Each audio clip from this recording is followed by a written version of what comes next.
Okay, it's Andy Graham of the Ask Andy Show. I'm in Orland, Indiana today. That's the center of the village.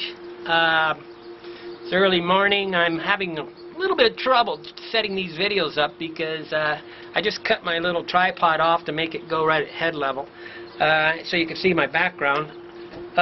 Today's question, another question today is Hugh P. Let's see where he's from. Obviously he reads my newsletter. Hugh P. asks, I am departing for Ecuador June 3rd. My question is, why Vilcabamba, Ecuador? Okay. I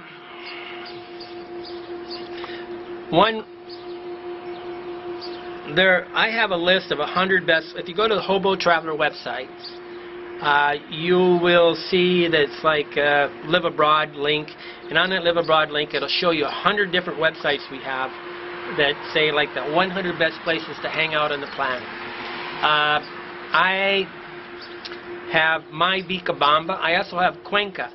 Okay, it's two of the places to hang out on the planet. Okay, and the reason for this, if you stay a month, it's different than being a tourist. People that go for a week and they want to be a tourist,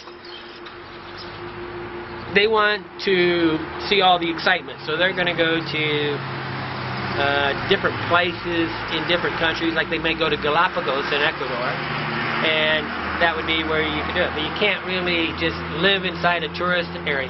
Living inside a tourist area makes the quality of life normally kind of bad. Being close to the tourist area is nice, but Vilcabamba and Cuenca both are at 5,000 feet above sea level in the tropics. When you get about 5,000 feet above sea level in the tropics, basically the temperature is on a 10 degree range, really. So it's going to be between, say, 80 and 90, 75 and 95 all the time. You're never really going to need a jacket. It's not going to torture me like America. Like I was freezing yesterday in my room, and then the next day I was hot. I'm in Indiana, and it's going to rain today. You just snap your finger and the weather changes. It's always having to accommodate the weather. Lago Atilan is the same as this. Medellin, Colombia, the whole plateau in Ethiopia to Kenya is all at 1,300 meters above sea levels. There's areas on the planet, Baguio, Philippines is at 1,500 meters above sea level, or 5,000 feet. At this altitude, it's like climate paradise. And until you spend time in a place where you really don't have to worry about the weather, okay? And you don't have to worry about clothing. I mean, you can wear the same clothing, you don't sweat.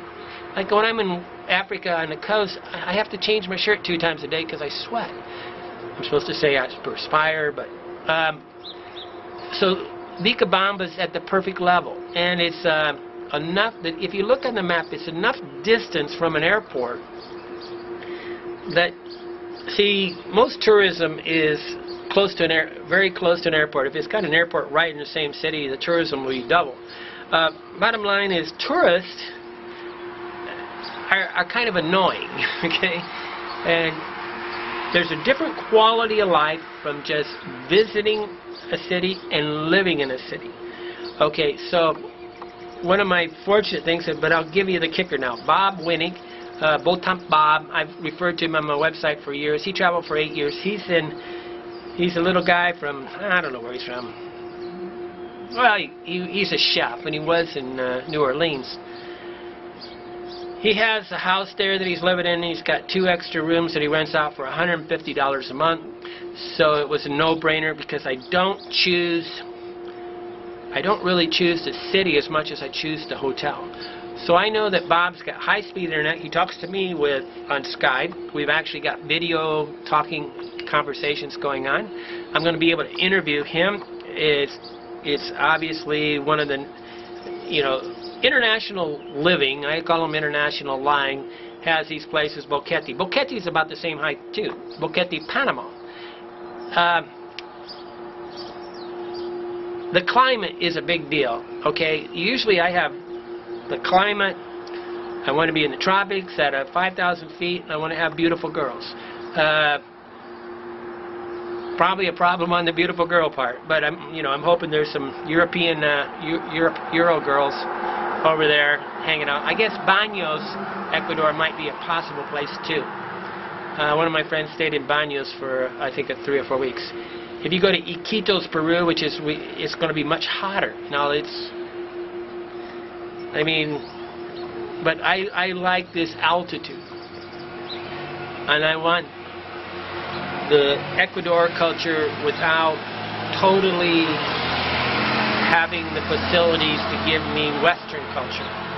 And the closer you are to a big city, the more westernized it gets. Any big city on the planet has every kind of Western thing possible. And a lot of times, I think Loja probably has more people living in Loja than in Vilcabamba, but it's about an hour away. Cuenca has a lot because you can fly right into it. So Cuenca would be your fearful types that need to be on the plane and fly home all the time. I'm going further away from the thing and choosing this city. But to me, I guess at the end of the day, it's not why for me. Any place is good for a month. I love anywhere for a month. And knowing that I have a $150 a month room with high-speed internet that I can talk on Skype with anybody on the planet is just an excellent place. Plus, I'm going to make some products to sell on Amazon FBA, Fulfillment by Amazon. And I know in Ecuador, they got on every street corner there's somebody sewing, and I can take the materials down there, and they can convert it into something valuable, and I can bring it back. Because I have to monetize my website with products, and so you're going to see me going a lot more to places. Like I'm probably going to go to Shenzhen, China, which is just at the bottom of China, next to Hong Kong. I think you fly into Hong Kong, you can get a visa in Hong Kong for $50 to China or something, and then go right over to Shenzhen and enter China by land. So I think, but I'll soon figure that all out with Alibaba. But there's just numerous reasons for me to go there. But I really will hang about. If I can find a room, like I'm going to hop all over Europe, and I'm just looking for the room for 300 euros a month. When I find the room, I'll switch rooms. I'm not really choosing the city as much as I am the room and the price. Because a budget is a budget to me. It's not a game. I have to stay in budget. I want to stay in budget. And I'm not a tourist. I mean, you see tourists, if I wanted to be a tourist in Ecuador, I'd go to Galapagos. That's where a place I'd love to go, but I've been in Quito many times, I've been in Guayaquil, I've been in Ecuador like 7 or 8 times. Baños is really beautiful, but Galapagos is a special place on the planet. So one of these days I'll put it all together and I'll go to Galapagos, but I have to do more research, and I'm kind of lazy about that. I don't really want... To me, the wanderlust, the traveling on the planet is just to be no plans. And when I start to have to make plans, it really detracts from my overall enjoyment of life. And to serendipitously travel the planet is my goal. Okay, but it's a good question, Hugh. Maybe I'll see you in Ecuador. I'm going to be there probably the same time as you. January, April, May, June, July, August. I'm going to May, June. Yeah, I'm going to be there in June and July.